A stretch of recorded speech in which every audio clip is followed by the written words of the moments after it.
मंडळी, ज्यांच्या जोरावर महाराष्ट्रात महामार्ग बांधले जातात, उड्डाणपूल आणि सरकारी इमारती उभ्या राहतात, त्याच कंत्राटदारांच्या आयुष्याचा अक्षरशः तमाशा झाल्याचं चित्र सध्या महाराष्ट्रात पाहायला मिळतंय.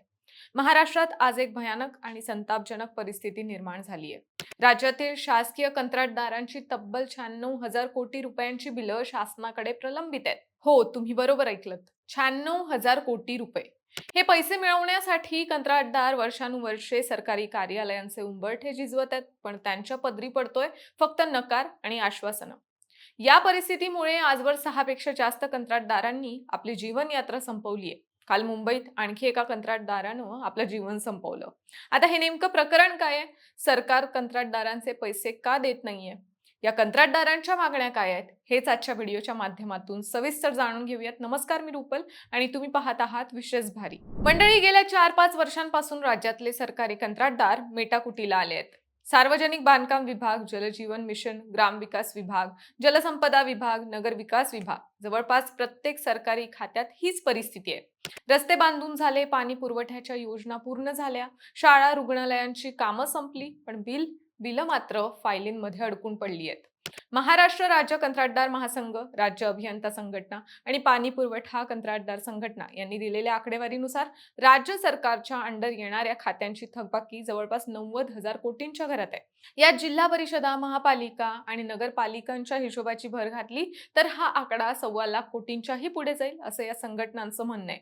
गेल्या काही महिन्यात वेगवेगळ्या संघटनांनी दिलेले आकडे 86,662 कोटींपासून ते 96,000 कोटींपर्यंत बदलत गेले आहेत आणि थकबाकी वाढतच चालली आहे.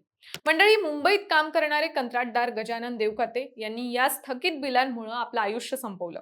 गजानन देवकाते यांची सरकारकडे तब्बल 2 कोटींची बिलं प्रलंबित होती. काम पूर्ण करून वर्ष उलटलं, बिलं मंजूर झाली, पण हातात प्रत्यक्ष पैसे आले नाहीत. देवकाते यांनी हे पाऊल उचलण्याआधी कार्यकारी अभियंत्यांना एक पत्रही लिहिलं होतं. त्या पत्रात त्यांनी लिहिलं, माझ्या हक्काच्या बिलासाठी मी 10-10 वेळा कार्यालयाचे उंबरठे झिजवलेत, बँकेचे हप्ते थकलेत, मजुरांचे पगार द्यायचे आहेत, साहित्याचे पैसे बाकी आहेत, मला आता मार्ग दिसत नाहीये. व्याजाचा डोंगर, बँकांचा तगादा आणि शेवटी मानसिकता न पेलल्यानं देवकाते यांनी हा निर्णय घेतला. यामुळे संपूर्ण महाराष्ट्रातील कंत्राटदार वर्गात प्रचंड संतापाची लाट पसरली आहे. पण देवकाते एकटे नाहीत ज्यांनी अशा स्वरूपाचं पाऊल उचललंय. आतापर्यंत 6 जणांनी मानसिक ताणामुळे आपली जीवनयात्रा संपवली आहे. आता या कंत्राटदारांच्या मागण्या काय, तेही जाणून घेणं महत्वाचं आहे. तर मंडळी, महाराष्ट्र स्टेट गव्हर्नमेंट कॉन्ट्रॅक्टर फेडरेशनच्या नेतृत्वाखाली सध्या राज्यभरात कंत्राटदारांचे हे आंदोलन सुरू आहे आणि कंत्राटदारांच्या मागण्या अतिशय साध्या आणि रास्त आहेत. गेल्या 3 वर्षांपासून सार्वजनिक बांधकाम विभाग म्हणजेच PWD, ग्रामीण विकास, जलसंपदा आणि इतर विभागांकडे अडकलेली बिलं तात्काळ जारी करावीत. कामं पूर्ण झाल्यानंतर ठराविक कालावधीत म्हणजेच 30 दिवसात बिल खात्यात जमा करणारी डिजिटल सिस्टम लागू करण्यात यावी. सरकारच्या दिरंगाईमुळे ज्या कंत्राटदारांना बँकेचं कर्ज फेडता आलं नाही, त्यांच्या थकीत रकमेवर सरकारकडून व्याज दिलं जावं. बिलं वेळेत न मिळाल्यानं काम रेंगाळल्यास कंत्राटदारांना दोष देऊन त्यांना ब्लॉक किंवा ब्लॅकलिस्ट करणं बंद करावं आणि थकीत बिलांमुळे स्वतःचं जीवन संपवणाऱ्या गजानन देवकाते यांच्यासह इतर सर्व कंत्राटदारांच्या कुटुंबाला शासकीय भरपाई मिळावी. बस याच मागण्यांसाठी हे कंत्राटदार रस्त्यावर उतरले आहेत. मंडळी, आता सर्वात मोठा आणि महत्त्वाचा प्रश्न म्हणजे राज्य सरकारकडे कंत्राटदारांचे पैसे द्यायला निधी का नाही? सरकार हे पैसे का देत नाहीये? तर माध्यमांनी दिलेल्या वृत्तानुसार यामागे 3 मुख्य कारण आहेत.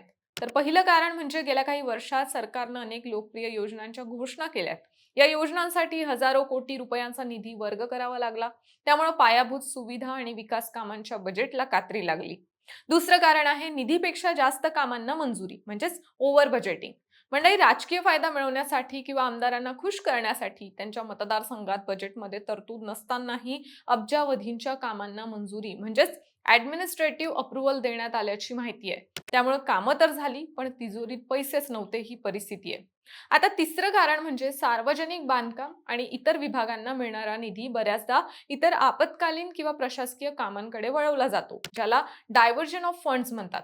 त्यामुळे मूळ कंत्राटदारांची बिलं ट्रेजरीमध्ये मंजुरीच्या प्रतीक्षेत अडकवून पडतात.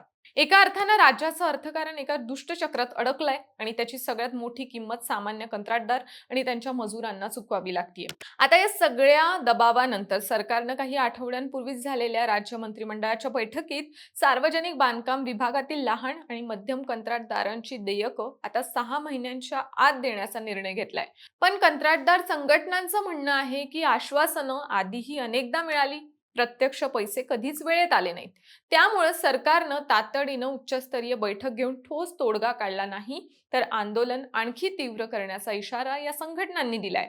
महाराष्ट्र स्टेट गव्हर्नमेंट फेडरेशनचे राज्य कार्याध्यक्ष दिलीप मेदगे आणि इतर नेत्यांनी आता सरकारला थेट इशारा दिलाय, जर ही बिलं तातडीनं मंजूर केली नाहीत तर महाराष्ट्रातील सर्व 3 लाखांहून अधिक कंत्राटदार सर्व प्रकारची विकास कामं पूर्णपणे बंद करतील आणि जिल्हा स्तरावर तीव्र आंदोलन उभारतील. आता सरकारचं असं झालंय की तिजोरीत पैसे नाहीत. कंत्राटदार म्हणतात आमचं काम पूर्ण झालंय, मग आमचे पैसे का अडवले जात आहेत? आता या दोन्ही बाजूंच्या मध्ये अडकलेला हा संघर्ष कुठवर जातो आणि सरकार खरंच 6 महिन्यांचं आश्वासन पाळतं का, हे पाहणं महत्त्वाचं ठरणार आहे. बाकी मंडळी, तुम्हाला काय वाटतं या प्रश्नावर सरकारनं आणखी काय पावलं उचलायला हवीत? आम्हाला कमेंटमध्ये नक्की सांगा आणि विशेष भारीच्या YouTube चॅनलला सबस्क्राईब करायला विसरू नका.